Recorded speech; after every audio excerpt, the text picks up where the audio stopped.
If any man or woman be a witch, they shall be put to death. 'Cause I'm not just a pretty girl. Today, I'm going to be trying something that I've never done before. I'm going to be showing you a speed build and a tour of my witch village that I created, while also telling you a witchy story. If you like this type of video, please let me know in the comments below so that I can keep doing them for you. With all that being said, let's jump right into it. Half a century before the Salem witch trials, which I believe everyone knows about, especially due to the 1993 Disney movie Hocus Pocus, which is honestly one of my top favorite movies. They are very known about and very popular, the Salem witch trials are. But sadly, the Connecticut witch trials, which spanned 50 years, are often overlooked. But we are going to talk about them today. Well, one so-called witch in particular. Her name was Alice Young. She is also known as America's first witch.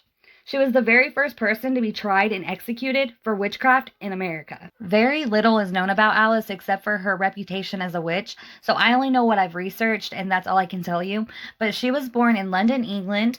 She had relocated to Windsor, Connecticut with her husband in 1640. Her husband's name was John. He had purchased a home lot on Backers Row where they lived with their then one-year-old daughter, who was also named Alice. Now, during these times, witchcraft had been widely believed to be demonic. Some believed that witches worked for or with Satan himself.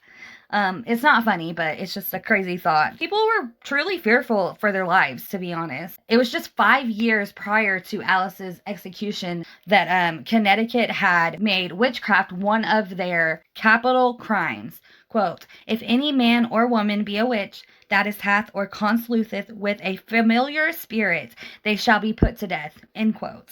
With that being said, the Americas had quickly become ripe for witch hunts, and so the suspicions and accusations began. To this day, no one really knows exactly what Alice did to raise suspicion of witchcraft. No one's really quite sure. But some speculate that her accent and different customs caused skepticism and helped to bring her doom. Some even believe that the fact that she never birthed a son was the reason that she was blamed for witchcraft. They said that since she never birthed the son, she would be the direct heir to John's estate if he were to pass away. So that was, I guess, frowned upon at the time. But I believe the biggest factor is the epidemic that swept through Windsor during these times. A lot of people were being infected by the flu, and Alice was blamed for it. She was blamed. The people thought that she had cursed them. So I think that that had a lot to do with them investigating her. She was literally watched and tested to see if she'd been visited by any representatives of Satan, often in the form of an animal or insects. She was regularly checked for witches' teats, which are marks or wounds left by blood-sucking demons. Unfortunately, they did find Alice guilty of witchcraft. She was eventually hanged on May 26, 1647. Her daughter was only 7 years old when she was hanged. It's believed she was hung on Meeting House Square in Hartford, on what is now the site of the old State House. The exact spot of her burial, though, is not known. All witches had unmarked graves, so they weren't really sure where all these witches had been buried, because although Alice was the first witch to have been tried and executed, she was not the only witch, or so-called witch. We're not going to call her a witch. I don't believe she was a witch. Anyway, that's all up to whoever's listening, what you think. But an easy to miss brick inscribed with her name, Alice's name, can actually be found set in the grounds at the north end of Windsor Town Green. The brick lies among hundreds of others, so it is very easy to miss, but that's actually something really cool. I'm going to put it up on the screen for you guys to see. That'd be really cool to see in person. So, as I said, not much is known really, because only 2 pieces of evidence remain from the trial. To this day, there's only 2 pieces of evidence, which were diary entries of her saying that she was going to be hanged. There is also record of her being hanged as well. So we know that that's why, is because of witchcraft, but there was no reasoning. There was nothing to really tell us what happened besides the fact that they believed she was a witch, they tried her, and they executed her. That's it. Fast forward 30 years after Alice's execution, her daughter, Alice, was also accused of being a witch. Coincidentally, Alice's daughter had married a man who owned land in Windsor.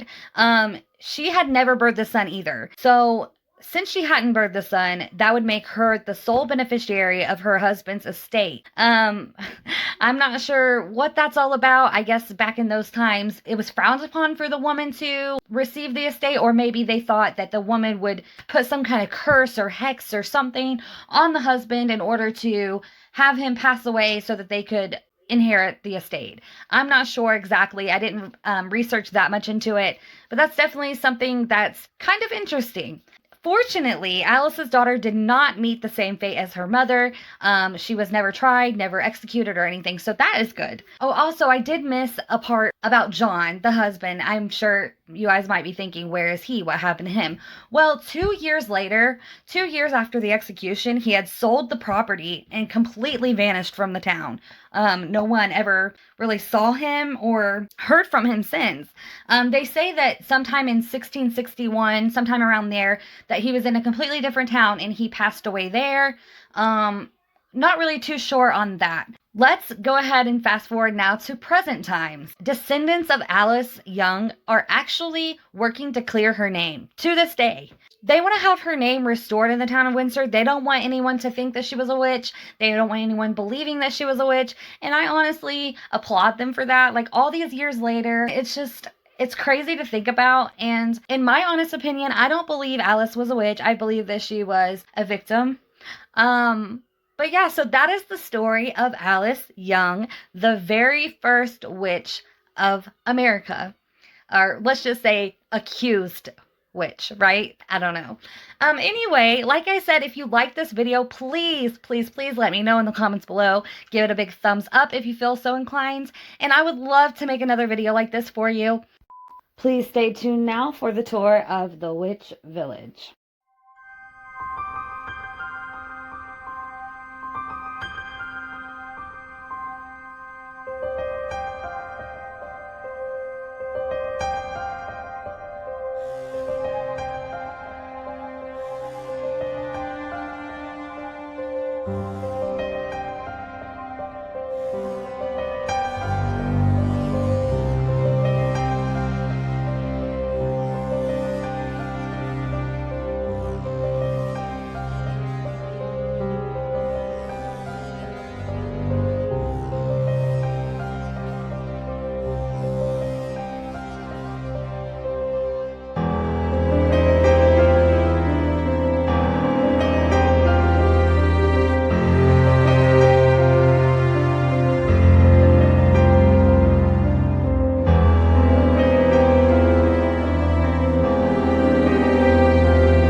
As always, thank you so much for watching. I will see you guys later. Bye!